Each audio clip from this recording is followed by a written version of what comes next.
What about Akai XP, signature rival? Fluffy? Akai rival Fluffy.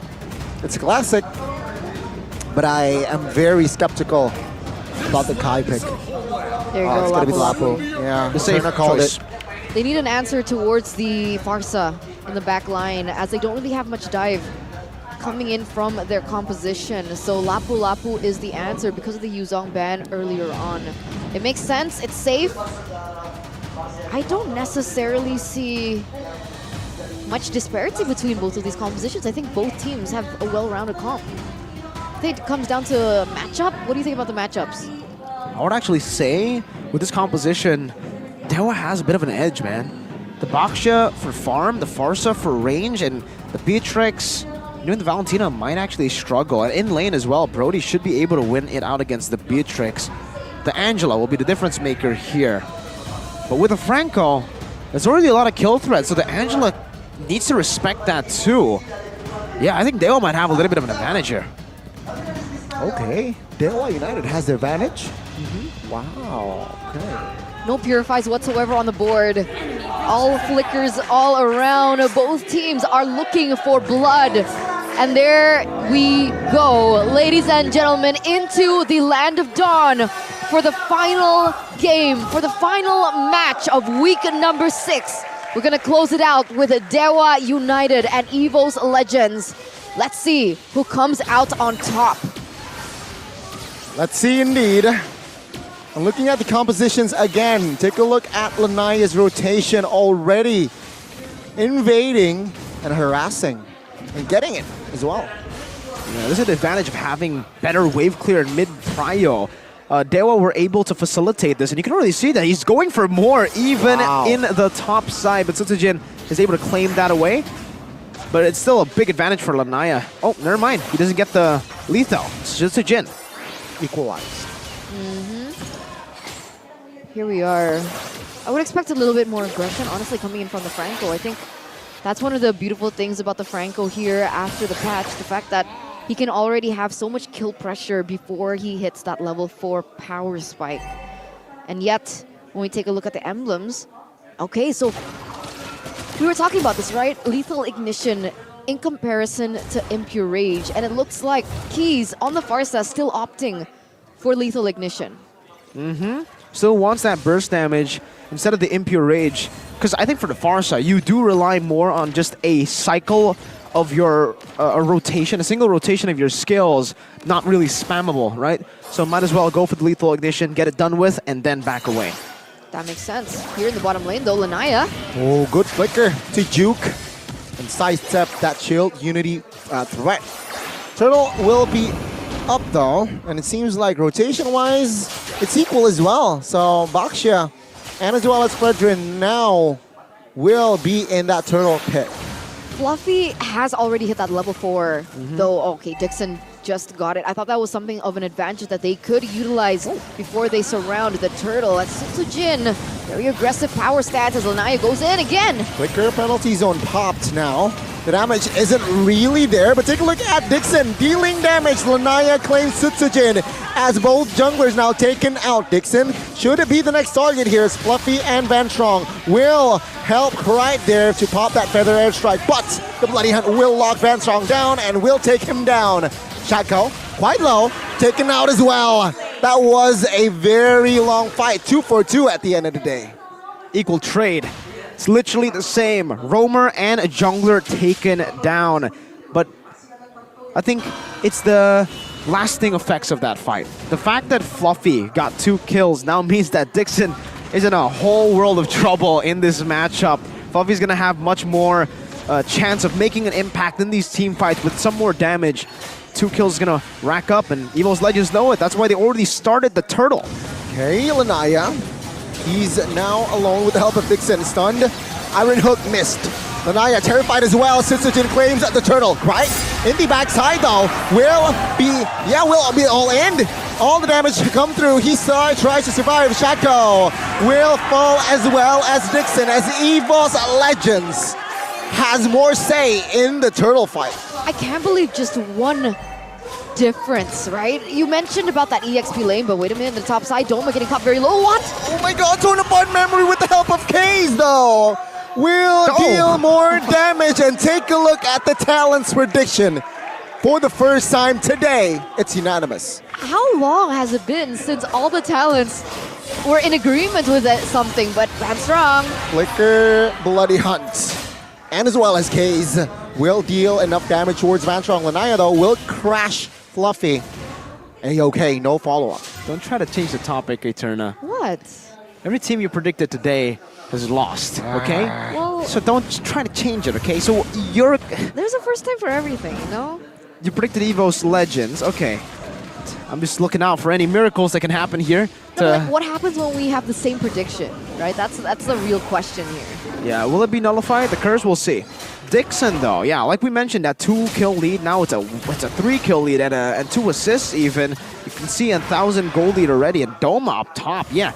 He actually already used the flicker and he was still chased down. That's why he decided to go for the all-in. That did not work out in favor of Doma. He was slain up top and now he has to just clear out in this minion wave. Won't really be able to do much. And that's what I said about the matchup in the gold lane. And that's... I honestly still think that Dewa might have an advantage because of that, right? The Brody here should be able to get that power spike much, much faster than the Beatrix. But they need to protect that.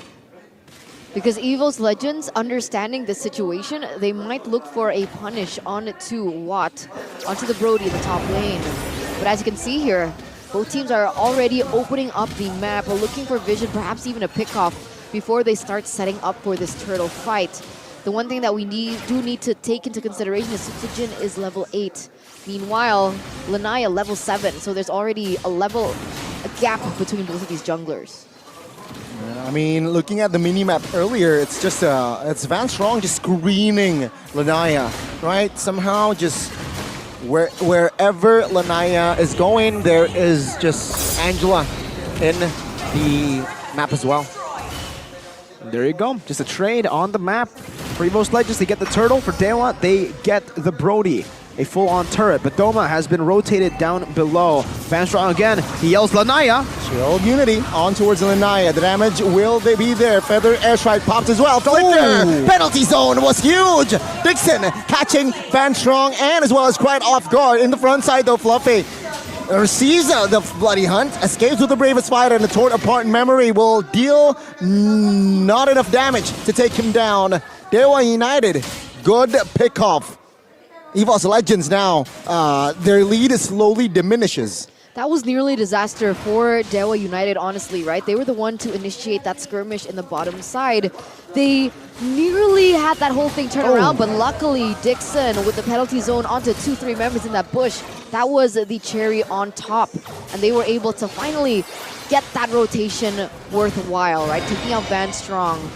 Now though, 7 minutes in, we already see the damage coming through for the Beatrix. And Watt picking up the Malefic Roar. At this point, who has the edge? Malefic Roar, have to seize. 2 items better than 1. Well, 2 items better than 0. Right now, Doma doesn't even have the BOD yet. And it's due to this build. I would say, I don't want to say outdated, but it is a build that we rarely see nowadays. The Fury Hammer into the BOD. Usually we just see the BOD straight now, right? So, still a creative choice that Doma is going for right now. It will delay that BOD from being built. Usually we see it in the 5th to 6th minute. Now he actually got it in the 7th minute, 40th second. So already quite a delay as Watt is just styling right now on turrets with this build. Oh, Feather airstrike early. Bloody Hunt as well as quite awkward positioning. Fluffy now in the area, trying to deal damage as well with the help of Hardguard, but it seems like the damage will not be enough. Torn Apart Memory just to clear the waves as it's all a distraction. It's a Krite for inner turret, top side. Ooh, is that worth it? Is that worth a trade? Tier 2 for tier 2 for no tier 2. They get a lot of damage on the tier 2, but I don't think so. I think it depends if they get the Lord. If they get the Lord, then it is going to be a value trade.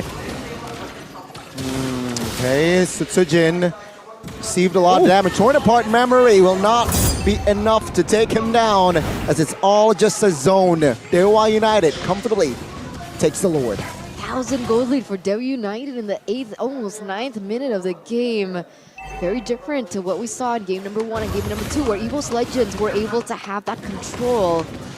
With Watt dishing out that damage, like you mentioned, with the power spike that he already hit, and the fact that he's been able to dodge so well the skills being thrown at him with the quantum charge, I think Dewa United might have a better mid-game power spike up until this point because of this small lead.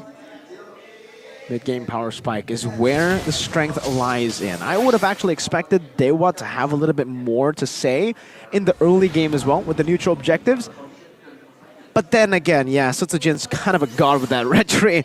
So maybe that's why they weren't able to mount up this gold lead early on, and that's why Evos got it. But yeah, this is one of the reasons that I said that, you know, Dewa has a bit of an advantage. The winning lanes are crucial to getting an advantage, and now they're able to utilize the Lord really well, actually. Tier 2 down below taken down. They have a slow push building up in the top lane too. So should be a free turret just with the minions. And then they can just clear out this mid wave with Evos rotating down below to get this mid turret. Maybe the cheeky pick? Nope. What do you think about that DHS being built by Watt? Brilliant move. So usually after the Hunter Strike, oh sorry, not Hunter Strike, after the Heptaseas into the Malefic Roar, you want to go for the BOD, but in this scenario, Sutsujin and Fluffy are the ones who have a big lead. So if you're able to go and melt them down with the DHS, they won't have a frontliner to facilitate Doma in the back. Let's see if it works out. That Feather Airstrike was already dealing quite an amount of damage onto Doma in the back line. So that's definitely something that they do want to work around. Lanaya going to be able to steal that buff away as well from Evos Legends. And it looks like, I think Dewa United, they want to play this patiently. They want to look for the proper opening unless Dixon finds a proper pick here. See, orange buff taken away. Lanaya with their red tray. Evos Legends now 3,000 gold lead almost. Wow, Dewa United, they are making the White Tigers turtle in their base. But they still have to be careful, right? Because technically Evos Legends, they do still have a lot to say when it comes down to the late game. We're still waiting on Beatrix. And we're waiting a long time, Eterna. This power spike for Doma, I honestly feel like in the 10th minute, in the 11th minute, it should have hit. But again, I would have to say it's due to that Fury Hammer. It's, well, not fully because of Fury Hammer. Obviously, Doma is also getting suffocated right now. He's not really given a lot of space to farm. But the Fury Hammer delayed the BOD. And now, only now, do we see the Malefic Roar. See, a lot of people just ignore the Fury Hammer now because you rush the BOD into the Malefic Roar. So you already have a lot of penetration with the Malefic Roar. So you don't need the Fury Hammer usually, as compared to back then where everybody rushed Fury Hammer first. Now he has the Fury Hammer and the Malefic. So technically, he'll have more power. And this is truly the power spike. But unfortunately for him, when he has two items, Watt's building is fourth. If he gets this Wind of Nature now, then I honestly don't even feel like Fluffy can threaten the back. Oh, the conceal play as Wow. well. Good catch in the backside and say goodbye to Doma. Sutsujin now in the front, taking damage, gets taken down as well as Fluffy, with the help of Hardguard here, will not be able to find a play as he is ganked by 5 members. He will survive though, and that's just 3 members of Evos Legends left standing. We're talking so hard about power spikes being hit, but if you're not even there, if you're not even present in these team fights, all that is thrown out the window. It does not matter. Watt has been treading this so well. Look at this. Oh, the flicker play does not connect. Van Strong survives. But Dewa United, they will clear the Lord and maybe take a turret. But it seems like the defense is already there for Evos Legends. Watt is so good. He's so good on the Brody. He's dodging every single ability away. Like he knows that it's gonna hit, like he knows exactly where it's gonna hit, and he's dodging perfectly in the right direction every single time. I don't know how this man has it in him. The mechanics, man. He's been here since Season 1. He's a veteran. He isn't a new player. He doesn't have the young gun mechanics, but it just shows you that the experienced players can have the same level of mechanics. I think Benny also showed that at M4. But you can see the items, man. It goes way beyond just positioning and mechanics. That DHS was so genius. Yep, base turret now left standing is in the top side. Evos Legends, they need to clear this Lord. Oh, Feather Airstrike. almost chunks Van Strong down, but it seems like now Evos Legends can focus on clearing the minions. Mid lane will crash first. What will Dewa United do? They're banking on Shaco getting a hook. They got it with the flicker as well. Suppression connects, and Sutsujin will fall. Fluffy, though, will distract as well as the side of Krite. But it seems like the damage won't be enough. Oh, that's a blunder. Krite gets taken out. Van Strong gets taken out. What though will fall? But it seems like with Doma alone, Dewa United looks to crack the base. Doma, can he make the play here? 17 seconds on Sutsujin, but it seems like the firepower will be more than enough. Dewa United finds the win against the White Tigers. The gods smile over Dewa United today. Not be able to win a victory against Evos